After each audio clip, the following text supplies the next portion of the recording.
লজ্জা লজ্জা আর লজ্জা, এমন লজ্জা টাইগাররা আর কবে কোথায় পেয়েছিল?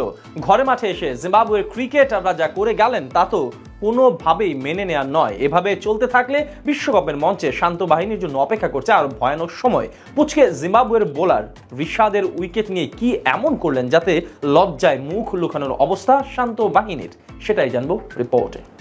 বাংলার ক্রিকেটে এমন লজ্জার দিন আর কবেই বা এসেছিল? কবে এমন অপমান সইতে হয়েছে শান্ত লিটনদের? শিয়ানে শিয়ানে লড়াই করা শ্রীলঙ্কার সাথে টাইগারদের বৈরিতা এখন কম না। নাগিন ডার্বি থেকে শুরু করে টাইমড আউট ডার্বি, সবকিছুই এই দুই দলের উত্তেজনার মাত্রাকে নিয়ে গেছে একেবারে চরমে। অথচ সেই শ্রীলঙ্কাও কখনো এমন দুঃসাহস দেখায়নি আজ যা দেখালো পুচকে জিম্বাবুয়ে। সিরিজের চতুর্থ টি-20 খেলতে মিরপুরের হোম অফ ক্রিকেটে মাঠে নামে স্বাগতিক বাংলাদেশ আর সফরকারী জিম্বাবুয়ে। সাগরিকার পারে এর আগে 3 ম্যাচ জিতে সিরিজটা ইতিমধ্যে নিজেদের নামে করে নিয়েছে টাইগার বাহিনী। সিরিজের চতুর্থ ম্যাচে তাই লক্ষ্যটা ছিল সিরিজের ব্যবধানটা আরো বাড়িয়ে নেওয়া। সেই লক্ষ্যে প্রথমে ব্যাট করা বাংলাদেশ পায় উড়ন্ত এক সূচনা। যে ওপেনিং পার্টনারশিপ নিয়ে টিম ম্যানেজমেন্টের মধ্যে ছিল রাজ্যের সব চিন্তা, সেই ওপেনিং এ আজ স্বপ্ন দেখেছে তানজিদ তামিম আর সমু সরকার। গড়েছে 101 রানের পার্টনারশিপ, তাও আবার কিনা মাত্র 68 বলে। 11 ওভার 2 বলে যখন তামিম আউট হয়ে যায় তখন টাইগাররা স্বপ্ন দেখছিল 200 পেরোনোর। কিন্তু হঠাৎ করেই যেন এক ঝড়ো হাওয়া বয়ে গেছে বাংলাদেশের ব্যাটিং লাইন আপের উপর দিয়ে। এনগারাভা, বেন্নেট আর লুক জংওয়ে মিলে তাণ্ডব চালিয়েছেন টাইগার ব্যাটারদের উপর। যেখানে 200 স্বপ্ন দেখছিল শান্ত বাহিনী, সেখানে মাত্র 143 রানেই গুটিয়ে যায় তারা। টপ অর্ডারে 3 জন ছাড়া কেউ পৌঁছাতে পারেনি 2 অঙ্কের ফিগারে। এমনকি অতিরিক্ত থেকে আসা 15 রান ছিল তৃতীয় সর্বোচ্চ স্কোর।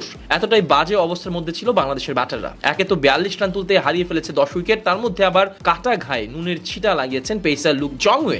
তার ট্রেডমার্ক সেলিব্রেশন করে আগের ম্যাচের দৌড়ধ্বনির জবাব দিয়েছেন এই বোলার।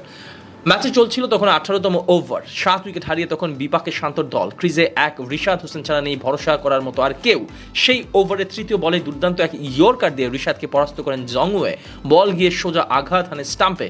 একমাত্র ভরসার ব্যাটসম্যান হারিয়ে তখন চোখে অন্ধকার দেখছে বাংলাদেশ। সে সময় আবার সেলিব্রেশন করে টাইগারদের গায়ে নুনের ছিটা দিয়েছে জংওয়ে। নিজের জুতা খুলে ফোন কল করার ভঙ্গিমায় নিয়ে এসেছেন নিজের সেলিব্রেশনটা। টাইগার ক্রিকেটের এমন অপমান শেষ কবে কে করেছিল সেটা মনে করাটাও কঠিন। অথচ নাদান জিম্বাবুয়ের মতো দেশের ক্রিকেটাররা এমন সাহস পান কিভাবে এমন সেলিব্রেশন করার? যদিও ফোন কল সেলিব্রেশন নামে খ্যাত এমন উদযাপন এর আগেও অনেকবার করেছেন জিম্বাবুয়ের এই ক্রিকেটার। তবে এবার সেলিব্রেশনটা বাংলার ক্রিকেটের জন্য যেমন লজ্জার তেমনি চিন্তারও। বিশ্বকাপের আগে এমন পারফরমেন্স বজায় থাকলে বিশ্বমঞ্চে এর থেকেও বাজে অপমান সহ্য করতে হতে পারে শান্ত বাহিনীর। বাংলার ক্রিকেটে এমন লজ্জার দিন আর কবেই বা এসেছিল? কবে এমন অপমান সইতে হয়েছে শান্ত লিটনদের?